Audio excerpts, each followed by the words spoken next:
ទាំងអស់គ្នាដែលចាប់អារម្មណ៍ថានៅពេលដែលយើងទៅណាមកណាតែមានមនុស្សយ៉ាងហោចណាស់ក៏ម្នាក់ដែរដែលគាត់អត់ចូលចិត្តថតរូបទេពេលដែលគាត់ទៅណាមកណាទោះជាមានទេសភាពមើលទៅឃើញស្អាតមិនក៏ដោយក៏គាត់អត់ទាញទូរស័ព្ទទាញអីមកចុចដែរហើយបើសិនជាយើងតាក់ទងជាមួយនឹងម្ហូបអីវិញគឺពួកគាត់គ្រាន់តែយកម្ហូបមកកំងម្ហូបហើយគឺពួកគាត់ញ៉ាំហ្មងពួកគាត់អត់ខ្វល់ថាម្ហូបនឹងឆ្ងាញ់ឬក៏វាមានរូបភាពស្អាតមិនក៏ដោយសូម្បីតែទេសភាពពេលដែលពួកគាត់ទៅដល់កន្លែងណាក៏ដោយពេលដែលពួកគាត់ឃើញទេសភាពស្អាតអញ្ចឹងគាត់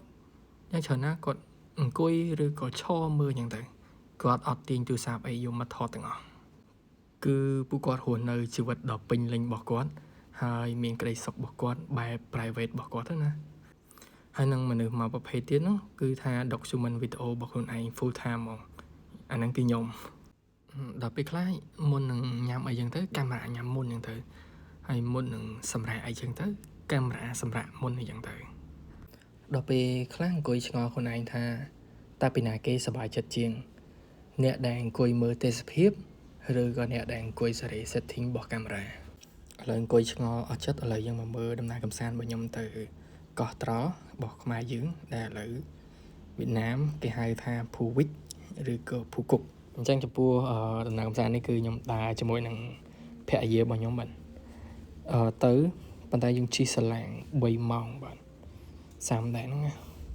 អញ្ចឹងបន្ទាប់ពីញ៉ាំបាយរួចយើងមកដល់ខាង Sunset Town នេះហើយធៀមសបុតឡើងកន្ត្រកខ្សែកាបដែលវែងជាងគេបំផុតលើពិភពលោកដែលមានប្រវែង7899ម៉ែត្រដែលជិតស្មើនឹង8គីឡូម៉ែត្រហើយចំពោះកន្ត្រកដែលមានប្រវែង78គីឡូម៉ែត្រហ្នឹងគឺពេលដែលវាមិនដែលឆ្លងកាត់ហ្នឹងគឺឆ្លងកាត់រហូតដល់ទៅ3កោះតូចថែមទៀតដែលចេញពីកោះត្រល់ហ្នឹងទៅហើយក្នុងកន្ត្រកមួយអាចដាក់បានមនុស្សរហូតដល់ទៅ30នាក់អញ្ចឹងចំពោះខ្សែកាបនេះគឺដឹកយើងចេញពីហាង Sunset Town នេះទៅកោះគេហៅថាកោះមនោះអញ្ចឹងយើងរំលងឆ្លងបាន3កោះថែមទៀតអញ្ចឹងយើងអាចមើលឃើញទេសភាពនៅក្នុងកោះត្រល់ទាំងមូលហើយចំពោះប្រជាជនដែរនៅកោះត្រល់គឺភាគច្រើនគឺរស់ស៊ីនេសាទអញ្ចឹងនៅហ្នឹងគឺគេមានភាពល្បីល្បាញខ្លាំងដូចជាឆ្នេរសមុទ្រស្អាតហើយនឹងមានកសិដ្ឋានចំគុជហ្មងហើយក៏ដូចជាទេសភាពថ្ងៃលិចស្អាតដោយសារថា Sunset Town ហ្នឹងគឺបែរទៅទិសខាងលិចគេរៀបចំបែរទៅទិសខាងលិចហ្នឹងស្អាតហ្មង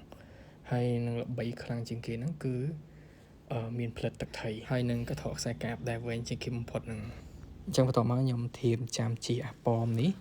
ដើម្បីមើលទេសភាពនៅក្នុងកោះមនោះហ្នឹងដែលមានអីខ្លះឃើញពីច្រើនគឺមានសួនទឹកហើយនៅក្នុងហ្នឹងនៅពេលដែលយើងបង់លុយជិះកន្ត្រកហ្នឹងហើយនៅក្នុងសួនទាំងប្រមាណហ្នឹងគឺយើងអាចលេងបានសេរីទាំងអស់លើកលែងតែរបស់ញ៉ាំទេដែលយើងត្រូវការទិញខ្លួនឯងហើយក៏ចាប់អារម្មណ៍ដែរថានៅមានចំណុចខ្លះដែលគេនឹងរៀបធ្វើបន្ថែមចឹងមកថានៅក្នុងចន្លោះតែប្រហែលឆ្នាំទៀតហ្នឹងវានឹងធំជាងមុនទៀតហើយនឹងមានអីច្រើនជាងហ្នឹងទៀតហើយមកទៅចំពោះខ្ញុំចង់សាកជិះroller coaster នេះហើយក៏បានសាកជិះដែរយ៉ាអារម្មណ៍ប្លែកលឿនសំខាន់វាជិះដំបងវាជិះរ៉តិចតិចគេតមកវាស្ទុះវឹសទៅហ្មងបន្ទាប់មកដល់ពេលជិះកន្ត្រកហ្នឹងទៅវិញអញ្ចឹងពេលដែលមកអត់សូវមានមនុស្សទេតែពេលទៅវិញនេះមកហើយមនុស្សចាប់ដើមបុកមកហើយច្រើនមែនតើហើយសបុតកន្ត្រកហ្នឹងមិនមែនថោកទេលុយដល់អញ្ចឹងបន្ទាប់ពីយើងទៅជិះកន្ត្រកហើយយើងមក Sunset Town វិញបន្ទាប់មកយើងមកកន្លែង Spin សាងស្នេហ៍ចឹងនេះយើងដើរទៅមើល Spin សាងស្នេហ៍គេហ្នឹងរៀងពេលល្ងាចនេះហើយឃើញរូបអាគារគេមួយគឺធ្វើរបៀបធ្វើដូចពួកខាងរ៉ូមហើយអឺរ៉ុបមានគ្រប់បែបគ្រប់យ៉ាងហ្មងបាទហើយនេះគឺ Spin សាងស្នេហ៍គេហ្នឹងដែលមានកន្លែងប៉ះដៃគ្នាហើយយ៉ាទេសភាពឃើញស្អាតអញ្ចឹងបន្ទាប់ពីយើងទៅ Spin សាងស្នេហ៍ហើយយើងចាប់ដើមឡើងទៅញ៉ាំអីបាទយ៉ាខ្ញុំតែញ៉ាំហើយក៏ខ្ញុំថតដែរបាទតោះមកយើងមកដល់ខាងហូតែលអញ្ចឹង យើងចាស់តែបណិតមើលទៅនៅក្នុងបន្ទប់ទឹកសម្រាប់ក្នុងបន្ទប់ទឹកកន្លែងដេកយើងក៏យើងថតមើលដែរបាទអើយយើងចាស់តែបណិតមើលទៅឃើញមានបែកយ៉ាងទៅយើងមើលហើយខ្លាចមានបញ្ហាហើយចំពោះចំណុចមួយទៀតខ្ញុំមានឃើញមានសភៅច្បាប់ទម្លាប់របស់គេនៅក្នុងតែហ្នឹងណាហើយខ្ញុំខ្ជិលអានមើលខ្ញុំថតប្រហែលស្លឹកហ្នឹងដាក់ចូលក្នុង Google Gemini ឲ្យវាសង្ខេបឲ្យថាមានចំណុចអីគេពិសេសដែលយើងគួរមើលហើយវាឆ្លើយមកវិញដែរថា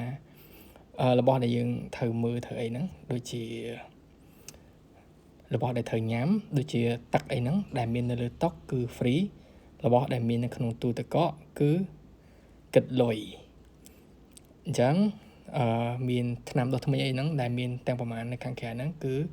free ទាំងអស់បាទហើយចំពោះអាងទឹកអីគឺយើង